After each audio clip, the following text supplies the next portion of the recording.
As we enter September, Trump is surging back and now leads in not just all the swing states, but also states that previously weren't even thought to be competitive. And so in this video, we'll be taking a look at the 2024 electoral map based on the newest poll conducted from all 50 states. We'll begin on the West Coast with the state of Washington, where Kamala Harris leads by 14 points, just shy of the 15 points threshold for a state to be solid. And so Washington is going to be likely blue. While down in Oregon, the vice president is ahead by 5 points, just 5 points in a state that Biden carried by 16 points 4 years ago. Oregon isn't even going to be likely blue. It is going to be lean for Kamala Harris. And in her home state of California, the Golden State is among the most liberal in the entire country. Kamala Harris previously served as a California Attorney General and as a senator from the state for 4 years before becoming a vice president. And according to the only poll conducted between her and Trump so far, she leads by a wide 25-point margin. California will be the only solid blue state on the West Coast. Moving on now to Nevada, our first competitive state. Its 6 electoral votes are not going to be make or break for any candidate, but if Trump can win the silver state, a state that Republicans haven't won since 2004, he'll be in very good shape to win the remaining battleground states. And so Nevada currently is going to be tilt Republican, with Donald Trump leading by 1%, according to the latest Insider Advantage poll. Looking at the entire spread of polls, it's clear that Trump is the favorite in the silver state against Kamala Harris. It's a state that Biden won by the same margin in 2020 as Clinton did in 2016, even though the rest of the country shifted to the left. Biden improved in many states, but Nevada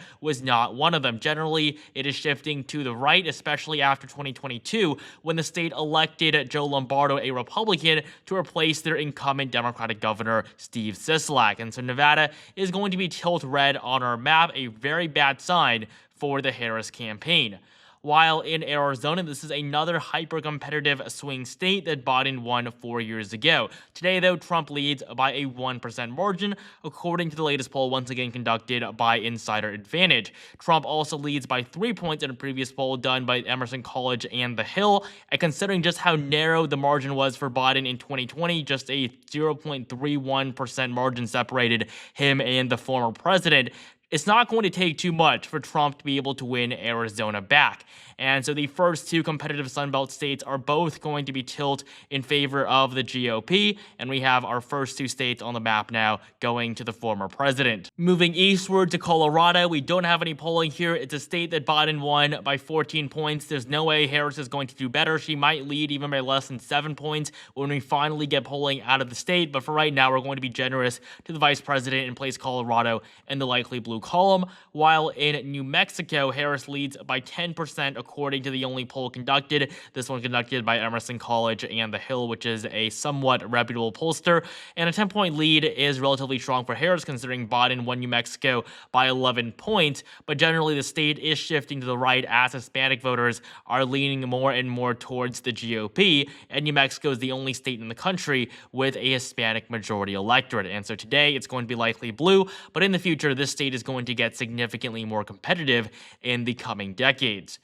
And so before we get to Texas, we have a lot of these races in the middle of the country. Trump is going to do very well in virtually all of them. Utah, Wyoming, Idaho, all states he's won by 20, 30, even 40-point margins in the last 2 elections. While we do have a poll from Montana, Trump leads by 23% according to Rasmussen reports. We have a Senate race here between Jon Tester, the incumbent Democrat, and Tim Sheehy, the Republican nominee. And Trump is probably going to be able to pull Sheehy up and help him win his race. So Montana is going to be solid red. We also have North and South Dakota, all of Nebraska except the 2nd District, which according to the most recent poll, Harris leads by 8%. In the end, she's obviously going to win by a lot less. Trump could even win it, but for right now, just based on the polling alone, Nebraska 2nd District is going to be likely blue, while Kansas and Oklahoma are both going to be placed into the solid Trump category. Before we continue, only 16% of you guys are actually subscribed, so please take the time to subscribe right now for more content like this leading up to the election in November, and follow me on Twitter for daily political updates, link in the description below. Finishing off the western half of the continental US, we have the biggest prize for Trump, and that is the state of Texas, a state that hasn't voted blue since 1976 when Jimmy Carter won his first term. And so according to polling today, Trump leads by 13%. This would be the largest ever victory for the former president in the Lone Star State. In 2016, he won by 9 points. 2020, he won by 6. His margin 4 years ago wasn't the greatest, but he's probably going to win by at least a double-digit margin this time around. Texas is still very much a red state. Yes, Democrats think they can flip it sometime soon, but just considering how large of a state Texas is, it's going to take them decades for them to be able to shift the millions of voters they need to move in order for them to actually take control of Texas. We also have Alaska and Hawaii. Alaska is obviously going to be solid red, while Hawaii is going to be safe for the vice president.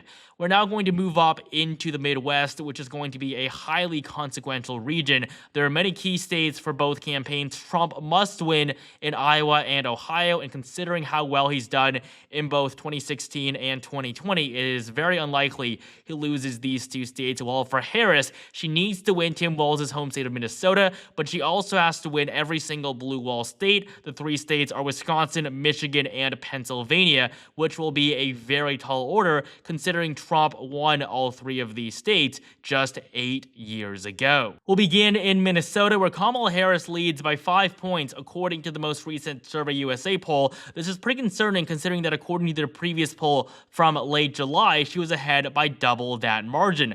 And so if Harris cannot do better than Biden in a state where her running mate is the literal incoming governor, she is not going to win the election. If Biden outperforms Harris in Minnesota, it's going to be very difficult for Kamala Harris to win states like Wisconsin, Michigan, and Pennsylvania, which are significantly more competitive. Minnesota hasn't voted Republican since 1972, and it's the only state in the country with that distinction. Every other state went to Ronald Reagan in 1984, with the exception of just Minnesota. And so the fact that the state is currently lean blue is very concerning to the Harris campaign. Down in Iowa, though, Trump is obviously going to win. Looking at the margin from 2016 when he won by 9 points, and then 2020 when he won by 8, it's pretty clear that Iowa is going to be a likely red state once again. While we do have our first ever poll from Illinois between Harris and Trump, Harris leads by 16 points, just above that 15-point threshold, so the state is going to be solid blue. And then Indiana, we don't have any polling, but obviously Trump is going to win by at least 15 points like he's done in the past 2 races. In Ohio, Trump leads by 7% according to the most recent Rasmussen poll. Not the strongest margin, but it's clear Trump is going to win. He's made a huge impact here. I mean, just look at 2012. Iowa and Ohio were both blue states. 4 years later, Trump wins them by nearly double-digit margins. That's the impact he's had. And the 2 Republican governors from Iowa and Ohio were both reelected by solid 20-point margins in 2022. So Ohio is going to vote pretty similarly to Iowa once again, and it's going to be likely red. We're now left in the Midwest with just Wisconsin, Michigan, and Pennsylvania. For Harris to even have a chance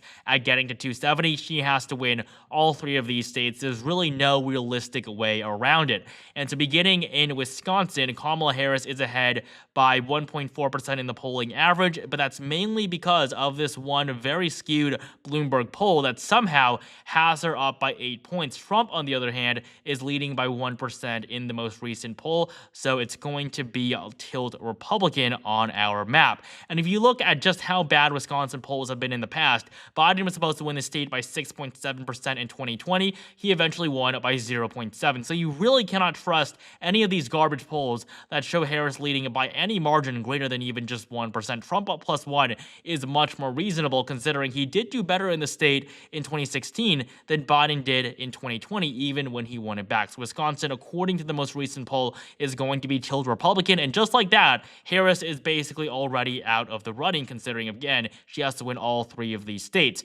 Moving eastward, though, to Michigan, the former president is in a tie with Kamala Harris, according to Real Clear Politics. However, if you do look at the real breakdown, Trump is at 47%, Kamala Harris at 46.6%. So in reality, Trump has a very slight lead. and so the Wolverine state is going to be tilt Republican on the map due to a rounding error. It shows a tie, but the real numbers have Trump ever so slightly ahead. So the Wolverine state is also going to be tilt Republican, the fourth tilt Trump state on the map so far. Pennsylvania, though, is going to be a little different. It's not going to be a tilt state. It'll actually be lean for Donald Trump. He leads by 2% according to the most recent poll. Again, Harris is only ahead because of this one Bloomberg Morning Consult poll. It's honestly a garbage poll, and they're always putting out numbers that favor Harris with such unreasonable margins. If Pennsylvania goes to Trump, there really is no way around it for Kamala Harris. She will lose if the Keystone State goes red. Even if she wins Nevada and Arizona,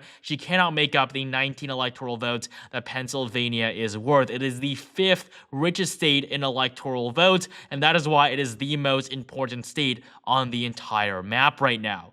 We're now going to move up to the Northeast, where many of these races are going to be safe for Harris. We have Vermont, Massachusetts, Connecticut, Rhode Island, as well as Maryland and the District of Columbia, while both New Jersey and Delaware are going to be likely for Harris. Fundamentally, these states are simply more competitive, while in New Jersey, you also had that scandal with Bob Menendez and him being charged multiple times of corruption while a sitting senator. We do have polling in New York, though, and it shows Harris leading by just 14 points in a state that Biden won by 23 4 years ago. In fact, if Harris does win by less than 15%, it would be the first time a Democrat doesn't carry the Empire State by a solid margin since Michael Dukakis in 1988, 36 years ago. So New York on the map right now is going to be likely blue, another likely blue state that Biden carried by 15 points or more in the last election. In New Hampshire, we do have a new poll that shows Harris up by 5. Very okay, although you do have to keep in mind that the University of New Hampshire is a very left-leaning pollster, and you'll see why once we look at the polls from Maine. A 5-point margin is okay. It's less than Biden's 7-point margin from 2020, but much better than how Clinton did in 2016 when she almost lost the state entirely, winning it by just a third of a percentage point. If Donald Trump can get within 3 points of New Hampshire, it's going to be very bad for the vice president. But for right now, the Granite State is going to be lean blue. And to finish off the Northeast with Maine, the at-large vote is worth 2 electoral votes, and it has Harris up by 17%. This is a very biased poll conducted by the University of New Hampshire, but for the purposes of this map, we are going to fill it in. Kamala Harris leads by a solid 17-point margin. We obviously know that's not going to happen. I mean, just 8 years ago, Clinton carried Maine by just 3%. And even in 2020, when Joe Biden was a very strong candidate against Donald Trump, he only won the state by 9.1. We also have polls from the 1st and 2nd district, also conducted by the University of New Hampshire. It was the same sample in those districts. Harris leads by 28, according to the most recent poll from the 1st district, while in the 2nd, she's ahead by 5. Obviously, this isn't going to happen. Donald Trump is the clear favorite in the 2nd district, which he won in both 2016 and 2020. But for right now, the 1st district of Maine is going to be solid blue, and the 2nd district lean blue, although in the end, that is not what the map is going to look like. But for the purposes of filling in this map, we are going to give the entire state of Maine to Kamala Harris. Finishing up the map now with the southeastern quadrant, we have a very competitive election. Trump at 178, Harris at 214, but Trump is going to get a big boost from these southern states. Louisiana, Arkansas, Missouri, Mississippi, Alabama, all going to be solid red, while we do have our first ever poll from Tennessee, and it shows the former president ahead by 26 percentage points. We also have Kentucky, and in West Virginia, Trump leads by 27 points, according to our first poll there. And so we have another solid red state. South Carolina is going to be safe Trump as well, but we do have 4 remaining states that are going to be a little bit more competitive. Virginia is a state that shouldn't even be close. Joe Biden won it by a double-digit margin 4 years ago, but today it has become among the most competitive. Donald Trump is only behind by 3 points, according to the most recent poll. There was another poll that didn't make it onto RCP that also had Harris up by 3. If she wins Virginia by 3 points, she is done.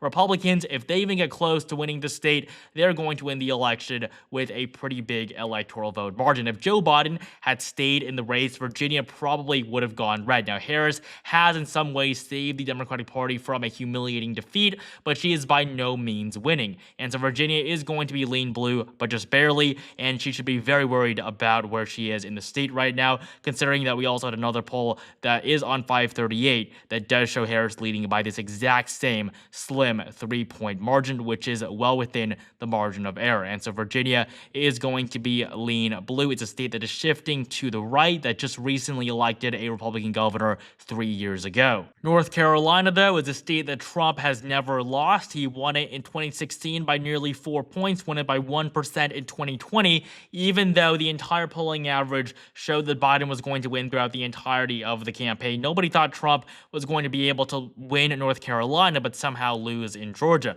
And that is why the 2020 map was such a big surprise. It was probably the flip-flop between expectations and results in North Carolina and Georgia. Now, looking at the latest Tar Heel State polls, Trump has led in all 3 of the most recent polls. He leads by 1% according to Inside Advantage, The Hill and Emerson College, and Fox News. And so as of right now, North Carolina is going to be tilt Republican, but it's going to be very difficult for Harris to win a state that Biden couldn't even win 4 years ago, and the Democrats have only won once since 1976. Moving down to neighboring Georgia, its 16 electoral votes are in a pretty good place for Trump as well. He leads by 0.2% in the polling average. I couldn't find the breakdown for this latest Insider Advantage poll, and so I'm going to give the state to Trump as a whole, as we do have a tie in the most recent poll, but Trump leads in the polling average as a whole. If the Peach State goes in favor of Trump, he'll be on track to winning the election. All he has to do is flip back Georgia and Arizona and win one of the 3 upper Midwestern states, and considering how well he's doing in Pennsylvania, it doesn't seem like it'll be that difficult. Georgia, just like Arizona, is a state that Trump doesn't have to do all that much in order to win back. The margin was just so narrow. In fact, Georgia was the closest state in the entire country. Joe Biden, who ran under very good circumstances for Democrats, he was the first Democratic candidate to win Georgia since 1992, but right now we're seeing a much more even electorate. We don't have COVID going on. We don't have an economy that isn't doing too great because of a global pandemic. That is what Trump faced in 2020. He is no longer facing that, and that is why he is automatically in a much better position, and it's probably enough for him to, just by default, win back states he lost by less than 1%. So Georgia is also going to be tilt Republican on our map. And finally, we're left with the Sunshine State of Florida. This is the 3rd largest state in the country by population, and it used to be among the most competitive. Just 12 years ago, Florida was the only tilt state on the map. It was also a tilt state in 2016, but in 2020, we really started to see a shift to the right. Trump somehow did worse in a huge majority of states, but somehow did better in Florida. He actually won it by a 3-point margin, even though he was supposed to lose to Biden, according to polling throughout the entirety of the election cycle 4 years ago. He came out on top.